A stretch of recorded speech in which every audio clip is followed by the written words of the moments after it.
G'day, my name is Felix. Welcome to my little corner of the back rooms. Today we're checking out part 5 of the Lover's Enigma demo. Let's get into it. You dream of Ryota, of the way he stands beside you quietly, like he's always been there, like he never left. You remember how easy it was to overlook him before.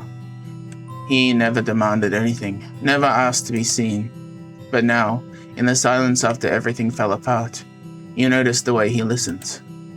The way he tries in that subtle, quiet way of his to make things feel safe, even if he's unraveling too. You didn't see his kindness before. And it hurts, knowing it took your own tragedy to recognize the warmth he's been offering all along. You wish you'd noticed sooner.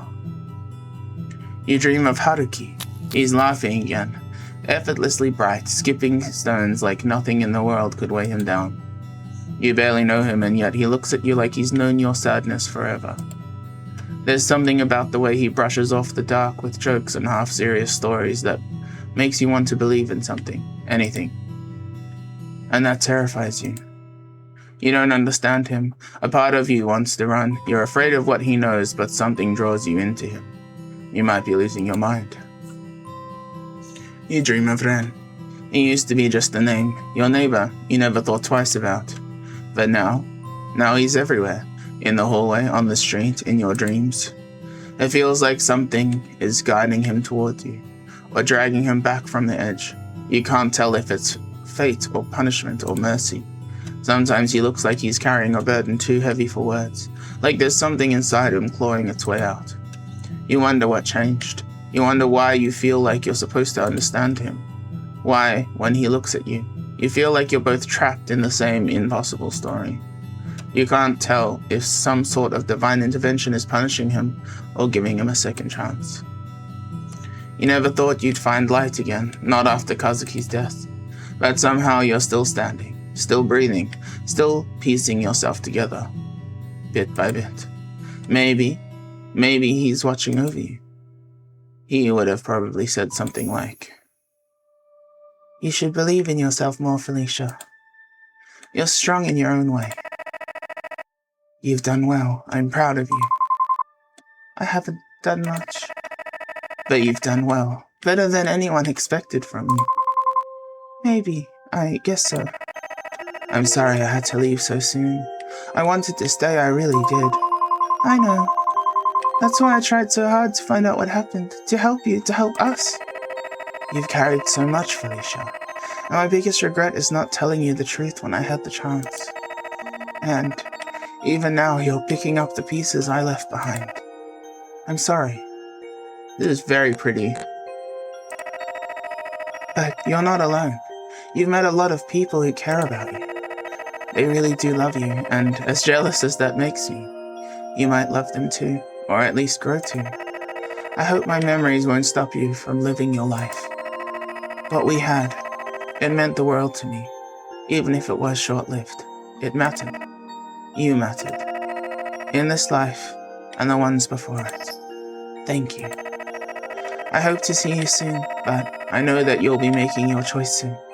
Or maybe by the time you see this, you've already done so. Regardless, I love you. Let's meet again soon, Felicia. You wake up, the dream already fading like smoke in the morning light. You reach for it, desperate to hold on, but it slips through your fingers. You're sure it was something kind, something warm. Yet all that's left is an empty ache where the memory should be. For a moment, you just lie there, stuck between sleep and waking, trying to hold on to the quiet before everything comes rushing back. And then you remember. The worry settles in again, heavier and familiar. You grab your phone from the nightstand, hoping stupidly, maybe, that there's something waiting for you. Nothing. No messages, no calls. Still nothing from her. You stare at the screen for a while, your chest getting tighter. Maybe something did happen. Maybe something's wrong. You want to text her, you almost do, but your fingers freeze. What if she says something you don't want to hear? What if she says nothing at all? She's your mom. You care about her, despite everything that has happened. You still do, right? You pull the blanket tighter around yourself, trying to block out the awful feeling in your chest. I'm a good daughter, you tell yourself. I am. Ooh.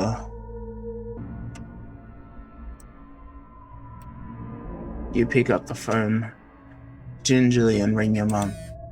It rings once. It rings twice. But again, nothing happens. Why do I even bother? She's not worth it. Suddenly, your phone buzzes, and despite the mental turmoil a few seconds ago, you snatch your phone, frantically unlocking the new messages from your mum.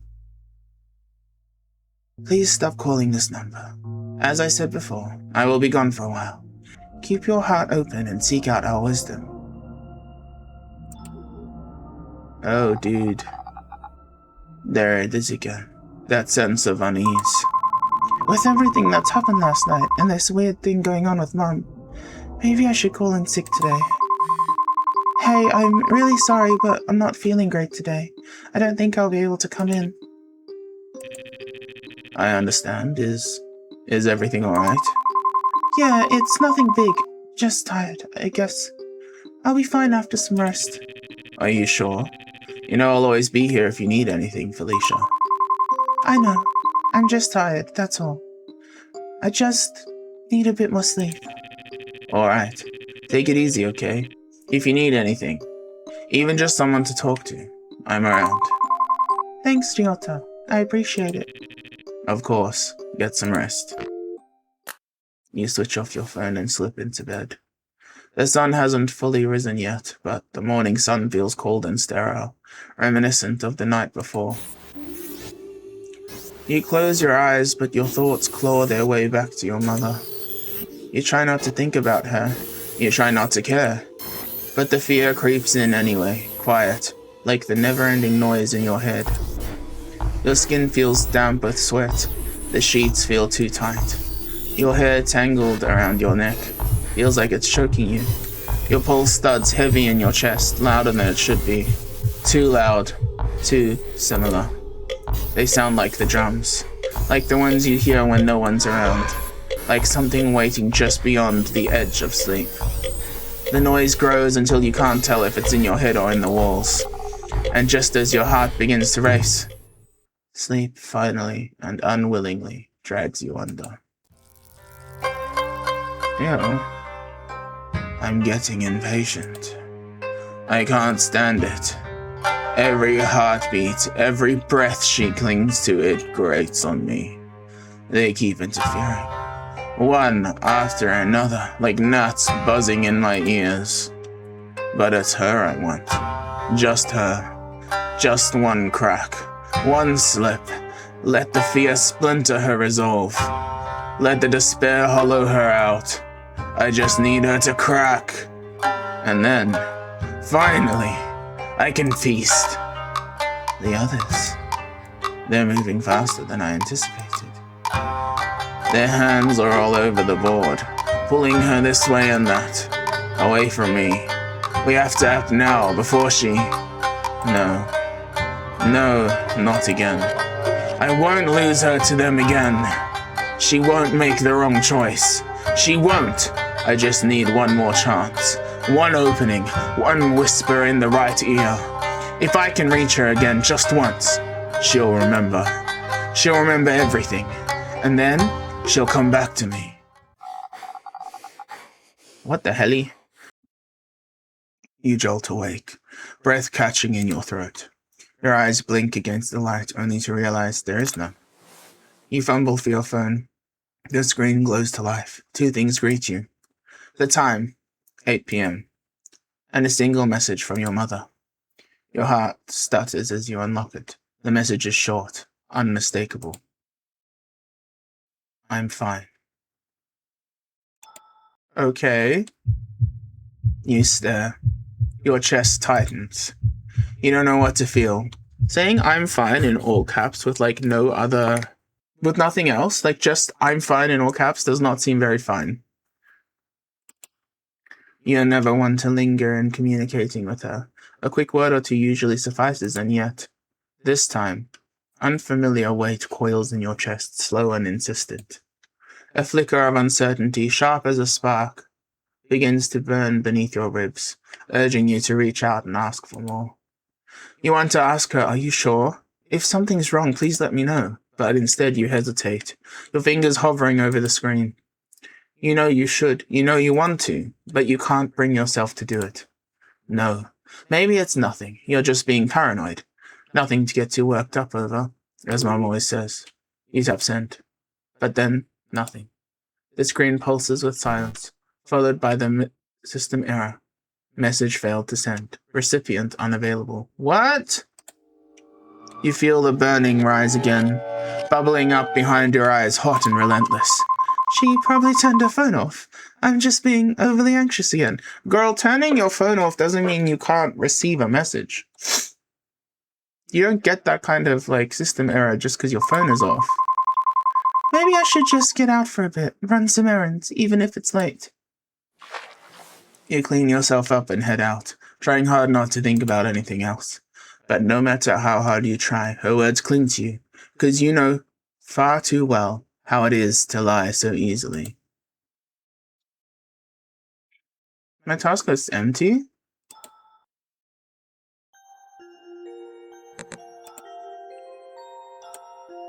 What the helly?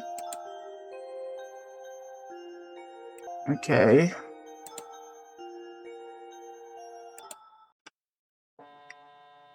Suddenly, your phone rings. It's Yoko. Ah, hello! I was worried you wouldn't pick up. Ryota mentioned you weren't feeling well today. I hope you're doing a little better. Well, maybe just a bit better than I was this morning. Ah, that's a relief. Sorry for the sudden call. The thing is, Ryota dropped by the cafe earlier and, surprise, surprise, he left his phone behind again. I was wondering, could you pick it up and hand it to him tomorrow morning at work? Sure, no problem. I was already out anyway. I'll swing by the cafe to grab it. Thank you, Ome-chan. You're always so sweet to us. I'll be waiting. Ah, Ome-chan, thanks for coming. I'd go find Ryota myself, but my boss is in a mood today. He gave me the stink eye just now. Can you believe it? The nerve. Anyway, here's Ryota's phone. Maybe you'll run into him somewhere around town, then you can hand it to him. No rush, no. Not that he'll miss it much anyways. Aside from work stuff, I don't think anyone really texts him, except us.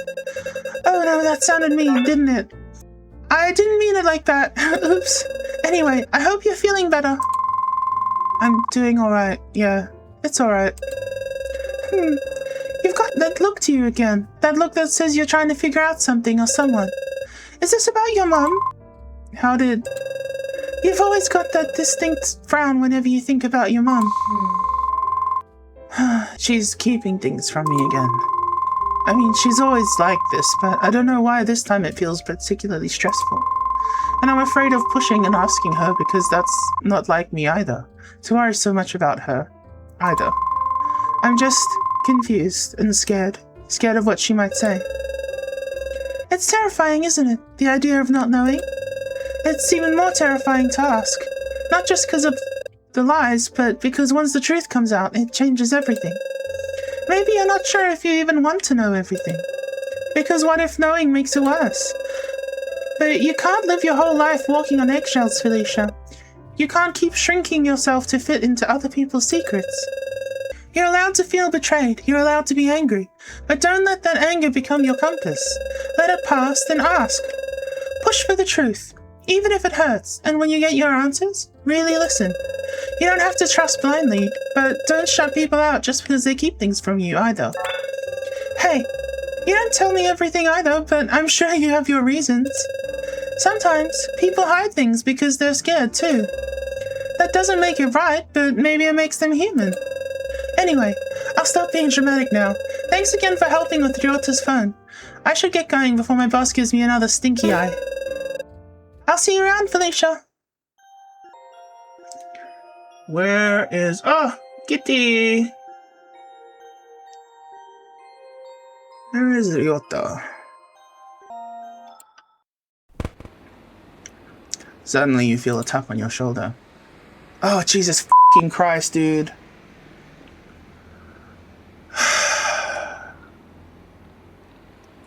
Pardon me, ma'am. I hope life's been kind to you lately. Who? It's you again. Ah, so you do remember us. That's a good sign. Perhaps you've taken a moment to reflect our scriptures. Off! Oh my god, dude. I haven't, and once again, I'm not interested. That's disappointing to hear. You know, many of the troubles you've been facing, they're not uncommon. In fact, they're expected when one strays too far from the path. The spirits, for example. Don't! I've heard this speech before, but I overcame it myself with my own strength. So no offense, but I think I can handle whatever else that comes my way. That's certainly one approach. But imagine how much lighter your burdens could be if only you'd... No, thank you! Freak. Really hope that's the last time I see them. I highly doubt it. Maybe I should report this to the police. I just wanted to see it. Nickel. Okay. F***ing hell, dude. Where is the police station?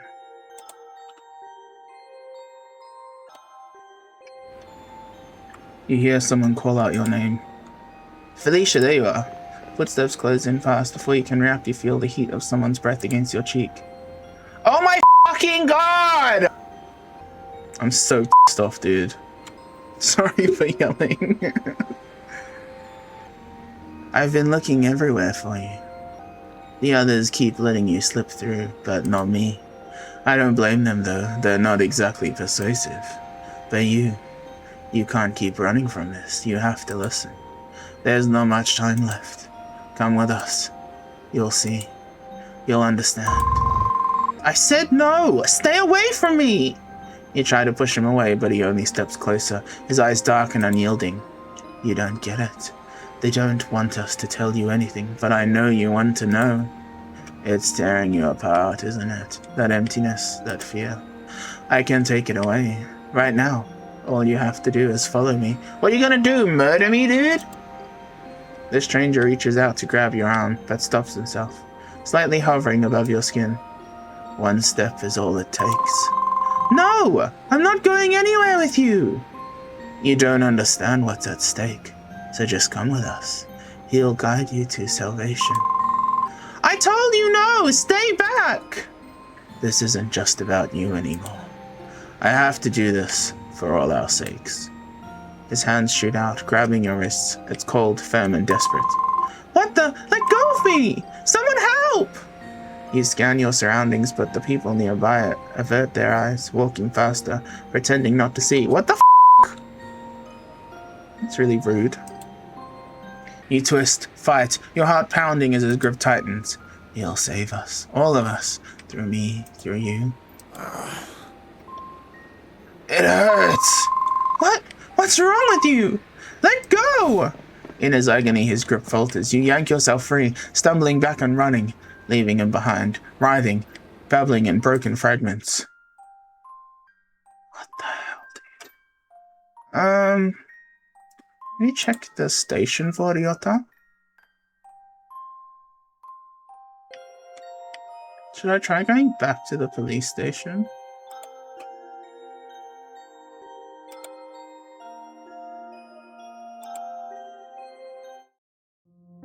You make your way to the police station. The officer you usually speak with isn't around. You look around and all you see is his empty desk piled with paperwork. For a moment you think about calling out to him, but then you remember the look on his face the last time. That tired, vaguely irritated expression when he realized it was you again. You decide against it. But then you see it. As though waiting to greet you, you see a file titled Shimizu Kazuki. It's been buried under a few other folders with a single post-it note on the top reading, "To be filed in storage." You could open it. Maybe there's something inside, an overlooked clue, a buried detail, or even something they've deliberately kept from you. Then again, maybe it's just another dead end. You hesitate. Is it worth digging all of this up again? Worth the risk of peeling back the layers only to find nothing and feel the same crushing disappointment? Or you could find something that would make these past few months of endless searching mean something. It could be the thread you've been grasping for all along. It's just within your grasp. Dude.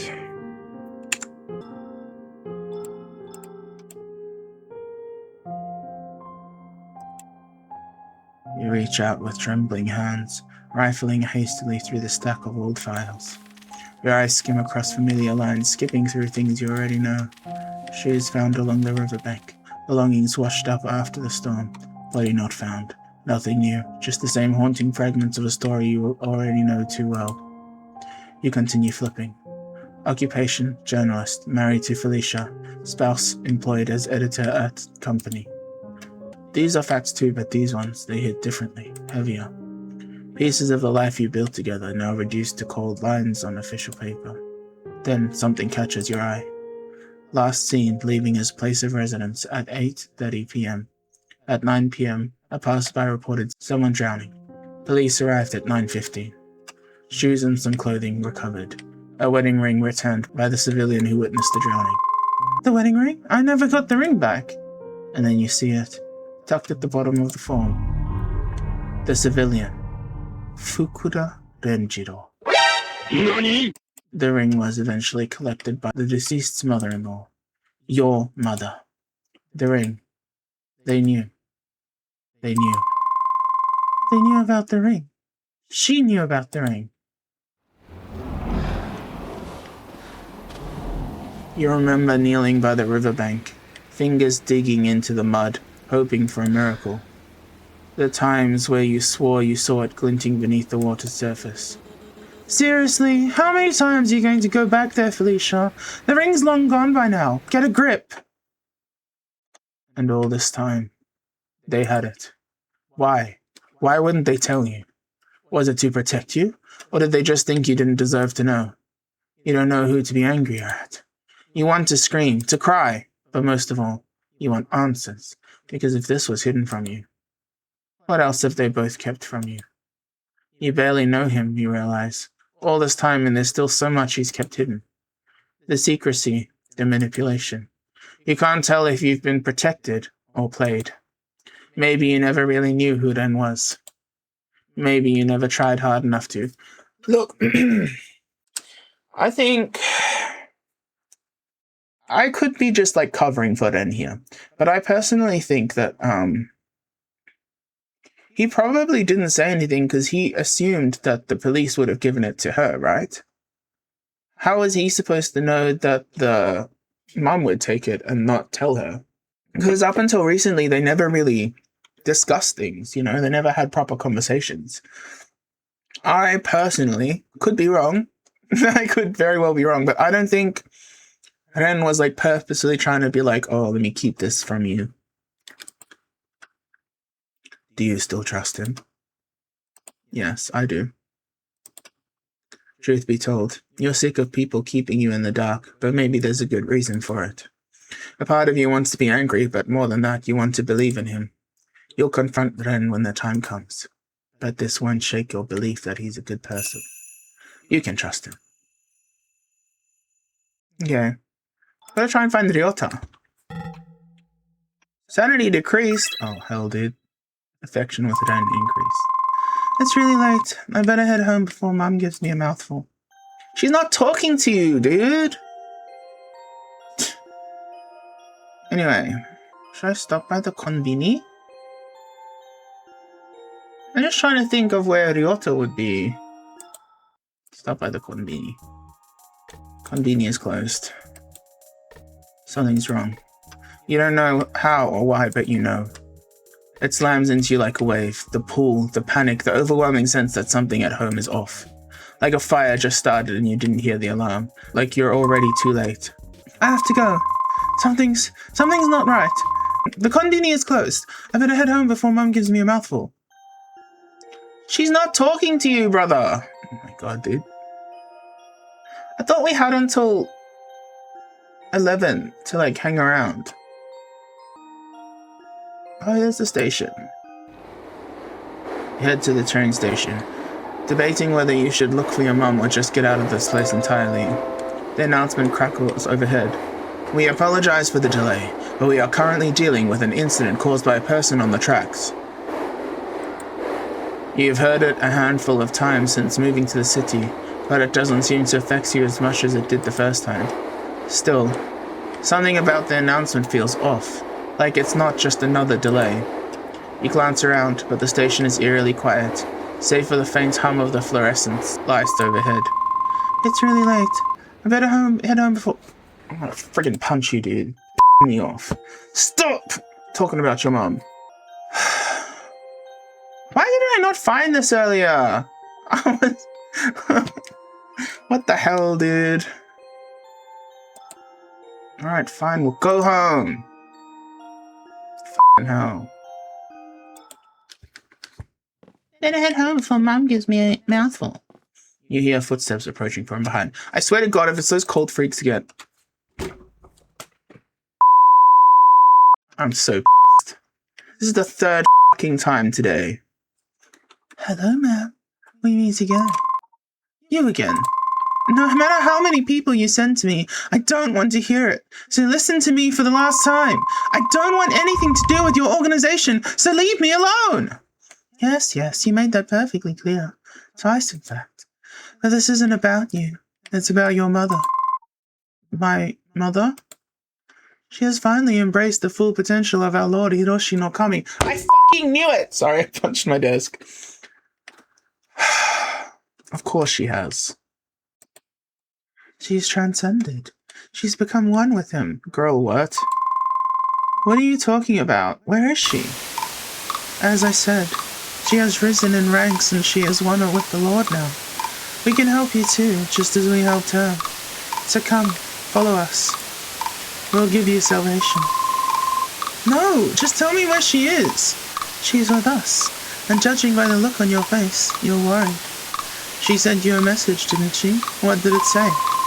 She said she's fine, but... And now you choose to play the loving daughter? How convenient. You ignored her for so long, and suddenly her absence means something to you? What do you know about our relationship?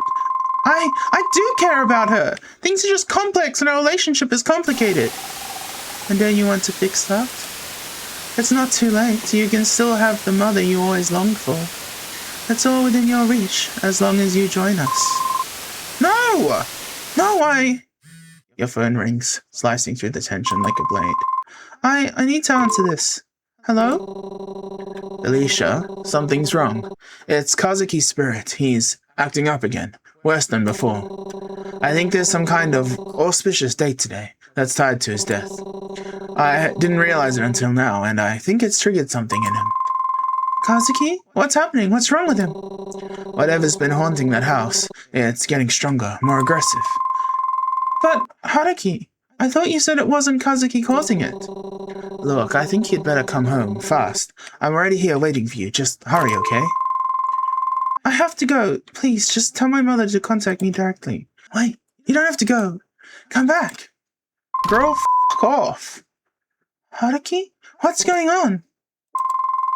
What's happening with the spirits? Are you alright? Alicia, I was wrong. I thought I could handle them, but they're too strong. They're overwhelming me. I can't hold them back anymore. Not alone. What do you mean? I'll help you. Just tell me what you need. No, it's not enough. Not for this. Even with the both of us, it's too powerful. We need someone stronger. Someone we can trust. Someone who can truly end this. Haruki, this isn't like you. What's going on? Hiroshi no Kami. He's the answer. Oh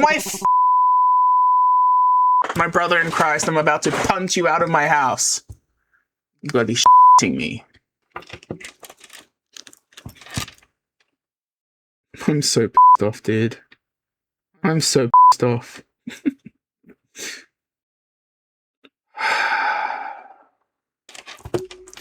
He's the answer. He can help us. He'll cleanse this place. He'll save us from what's coming. All we have to do is let him in. Let him in. The organization? No, what are you even saying? You're working with them? Do you even hear what you're saying? I've been enlightened, Felicia. Don't you see? All this time, I've tried to protect you, tried to shield you from the darkness in this place. But the hauntings never stopped. They only got worse, no matter how many charms, how many rituals. It was never enough. I was weak, helpless, useless to you. But now there's someone who can help, someone who can truly end this.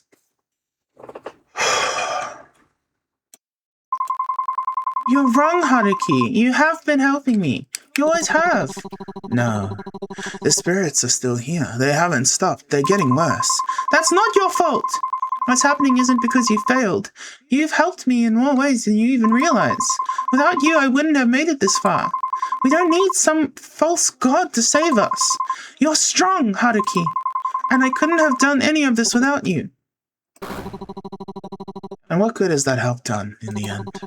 Everything I tried and none of it worked. The hauntings didn't stop, my plans fell apart. And now, I'm not even sure if I made things worse. You believed in me, even when you shouldn't have. You're so naive, Felicia, always clinging to this blind faith in people, even after they disappoint you, again and again. Think about it. How many people have let you down? How many have walked away without a second thought? That's why you're alone. That's why there's no one left. This is why you're suffering. Don't you dare talk to me like that. I don't know what's gotten into you, but this isn't you. Not really. After everything we've been through. This is weird. The Haruki I've known is kind and caring. He wouldn't have said something like that. He's not like this. Who are you? That's the thing, Felicia.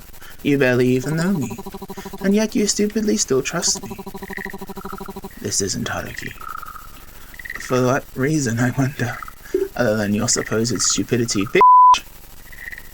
His words are vile, venomous, and cut deep, but what's more unsettling is his face.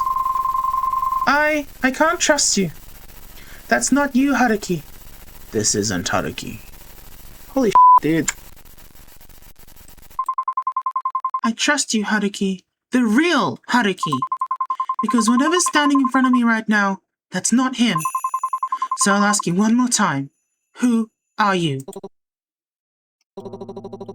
Saotome Haruki, exorcist extraordinaire at your service. Or something like that. You're not Haruki. I'm not? There it is again, your delusions, creeping back in like they always do. No ghost left to chase, running out of things to blame. Maybe it's time for doppelgangers. That'd be more exciting, wouldn't it? You could finally be the center of attention. Or Felicia, always the victim, always in need. You're unraveling. Everyone sees it. Honestly, maybe your mother was right about you all along. Bitch, that's too far. That's too far. You're paranoid, unstable, a burden to everyone around you. And the worst part? Deep down, you're starting to believe it too. No, I'm not. No, I don't! I've come too far to let you twist this. Everything I've been through, I managed to overcome. Be it with my own strength, or with the help from people beside me. I know that, and deep down, you know it too. You're not Haruki. I don't know what kind of spirit you are, or what you're trying to be, but I'm not falling for it. Not this time. I'm not backing down. I'm stronger than you, and you're not going to hurt me anymore. Oh wow, you figured it out. Congratulations, I suppose. But no matter, things have finally begun to move again.